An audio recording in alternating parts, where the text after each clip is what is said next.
السلام علیکم ورحمۃ اللہ وبرکاتہ۔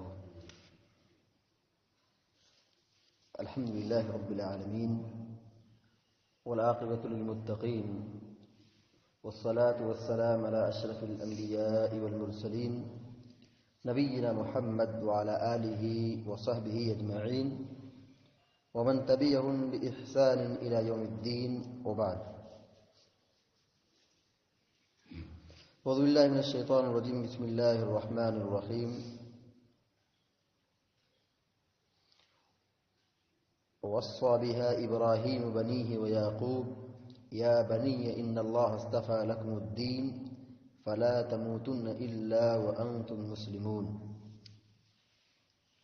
وقال في مقام آخر يا أيها الذين آمنوا اتقوا الله حق تقاته ولا تموتن إلا وأنتم مسلمون۔ ابھی آپ کے سامنے دو آیت کریمہ تلاوت کی گئی ہیں جس میں اللہ رب العالمین نے موت اور وفات کے تعلق سے ایک انتہائی اہم بات بتائی ہے کہ مسلمانوں کو یا انسانوں کو اسلام پر جم جانا چاہیے اور اسلام پر ہی مرنا چاہیے۔ دنیا میں جتنے لوگ آئے ہیں سب کو مرنا ہے، یہ سب مانتے ہیں اور یہ سب جانتے ہیں، لیکن انسان کس حالت میں مرے گا اس کی کوئی گارنٹی نہیں۔ آج آدمی کافر ہے لیکن کیا اس کی موت کفر پر ہوگی؟ کوئی گارنٹی نہیں۔ ایک آدمی آج بہت اچھا ہے، کیا یہ گارنٹی ہے کہ اس کی موت بھی اچھی ہوگی؟ تو آدمی کی موت کس حال میں آئے گی، کس کنڈیشن میں آئے گی، یہ کسی کی کوئی گارنٹی نہیں۔ آدمی کفر پر مرے گا کہ توحید پر مرے گا، کوئی ذمہ داری نہیں لے سکتا ہے۔ اللہ رب العالمین نے اسی بات کی نصیحت کی ہے۔ وَوَصَّى بِهَا إِبْرَاهِيمُ بَنِيهِ وَيَعْقُوبُ۔ یاد رکھو کہ حضرت ابراہیم علیہ السلام نے اپنی اولاد کو بلا کر یہ وصیت کی، اپنے بیٹوں سے کہا یا بنی ان اللہ اصطفى لكم الدین فلا تموتن الا وانتم مسلمون۔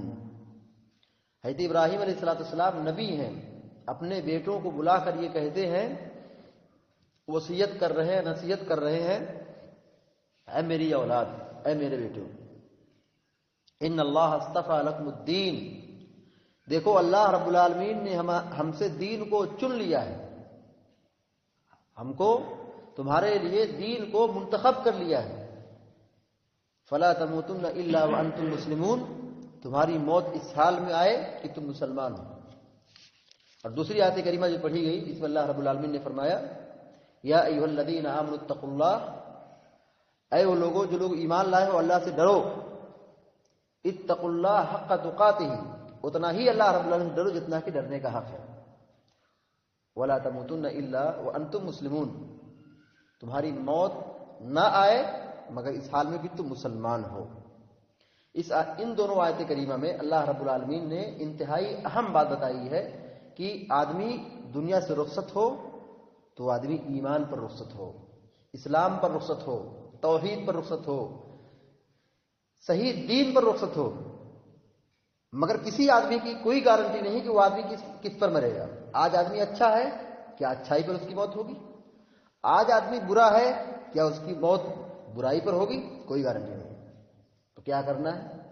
اللہ رب العالمین سے دعا کرنا ہے، اللہ رب العالمین سے حسن خاتمہ کی دعا کرنا ہے کہ اللہ تعالیٰ ہمیں اچھی موت دے، ایمان پر موت دے، اسلام پر موت دے، ہم دنیا سے رخصت ہو تو ہماری موت اسلام اور توحید پر ہو۔ یہ سب سے اہم دعا ہے، مگر ہم نے اس دعا کو بھلا دیا۔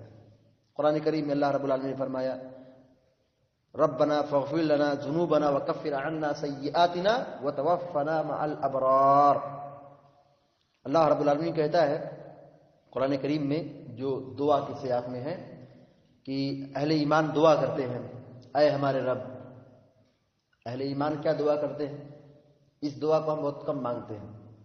اللہ رب العالمین نے ذکر کیا ربنا فاغفر لنا ذنوبنا وکفر عنا سیئاتنا وتوفنا مع الابرار، اے میرے رب تو ہم کو بخش دے، تمہارے گناہوں کو معاف کر دے، ہماری خطاؤں کو درگزر کر دے، وکفر عنا سیئاتنا، ہم نے جو برائی کی ہے، گناہ کیا ہے، ان سب کو دھل دے، ختم کر دے، دور کر دے، وتوفنا مع الابرار، اور ہم کو موت دے تو نیک لوگوں کے ساتھ، یعنی ہم اس دنیا سے رخصت ہو تو ہماری روحیں نیک لوگوں کے ساتھ جا کے مل جائے، یعنی ہماری موت ایمان اور توحید پر ہو، اچھی موت ہو۔ یہاں اللہ رب العالمین سے مانگنے کا حکم دیا گیا ہے کہ اللہ رب العالمین سے اچھی موت مانگو۔ مرتے تو سب ہیں، کوئی آدمی باقی رہنے کے لیے نہیں آیا ہے، مگر آدمی کس حال میں مرے گا یہ کسی کی کوئی گارنٹی نہیں۔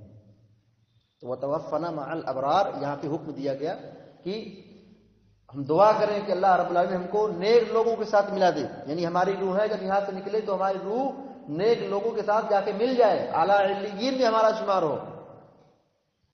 اور اللہ رب العالمین نے حضرت یوسف علیہ السلام کی دعا کا تذکرہ کیا ہے۔ حضرت یوسف نبی ہیں، یہ سب نبیوں کا واقعہ چل رہا ہے۔ حضرت یوسف علیہ السلام کو اللہ نے حکومت دی تھی، نبوت دی تھی، علم عطا کیا تھا، وہ کیا دعا کر رہے ہیں؟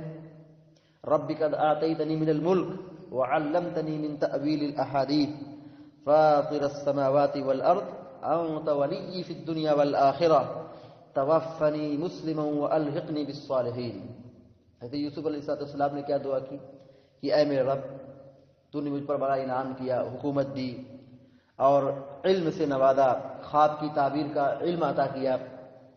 اے زمین و آسمان کے بنانے والے، تو ہی میرا دنیا و آخرت میں مددگار ہے، تو ہی میری مدد کرنے والا ہے، تو ہی میرا کارساز ہے، تو مجھ کو اسلام پر موت دے اور نیک لوگوں کے ساتھ ملا دے۔ حضرت یوسف علیہ السلام اتنے بڑے نبی ہیں، اتنے بڑے بادشاہ ہیں، اور یہ دعا کر رہے ہیں کہ توفنی مسلمہ، ہم کو اسلام پر موت دے۔ مگر ہمارا کیا معاملہ ہے؟ ہم کو کوئی مصیبت آتی ہے بس موت موت چلانا شروع کر دیتے، ہم کو مر جانا چاہیے، اللہ تعالیٰ مجھ کو مار دے، مجھ کو ہلاک کر دے، میرا زندہ رہنا مشکل ہو گیا ہے، اس سے بہتر ہے کہ میں مر جاؤں۔ ہم یہ دعا کرتے ہیں، یہ دعا نہیں ہے، یہ بد دعا ہے اپنی ذات پر۔ اور دوسرا کردار کیا ہے؟ مصیبت آتی ہے، پریشانی آتی ہے تو ہم یہ سمجھتے ہیں کہ ہم خودکشی کر لیں اور ہماری نجات ہو جائے گی۔ خودکشی میں نجات نہیں ہے، خودکشی یہ خود ایک عذاب ہے۔ آدمی جس کنڈیشن میں خودکشی کرتا ہے اسی حالت میں اس کی پھر وہی روح نکلتی ہے، وہی کام کرتا ہے، وہی حرکت کرتا ہے، اور پھر اس کی وہی تصور ہوتا ہے، وہی عذاب دیا جاتا ہے۔ تو ہمارے سماج اور معاشرے میں موت کے تعلق سے آدمی بھول چکا ہے، تھوڑی سی تکلیف آئی آدمی موت موت چلانا شروع کر دیتا ہے۔ یہ حل ہے؟ یہ دعا نہیں، یہ بد دعا ہے، یہ ہلاکت ہے، یہ تباہی ہے۔ اور دوسرا طریقہ ہے کہ ہم خودکشی کرنا شروع کر دیتے ہیں۔ خودکشی یہ مسئلے کا حل نہیں ہے، یہ خود ایک مسئلہ ہے، یہ خود عذاب ہے۔ ہماری اور آپ کی یہ ذمہ داری بنتی ہے کہ ہم اللہ رب العالمین سے اپنی دعاؤں میں یہ دعا بھی کریں کہ اللہ تعالی ہم کو ایمان پر، توحید پر، اسلام پر باقی رکھا، اور اسی پر ہماری موت ہو، ہم دنیا سے رخصت ہو تو ہماری موت اسلام اور ایمان پر یہ سب سے اچھی موت ہے۔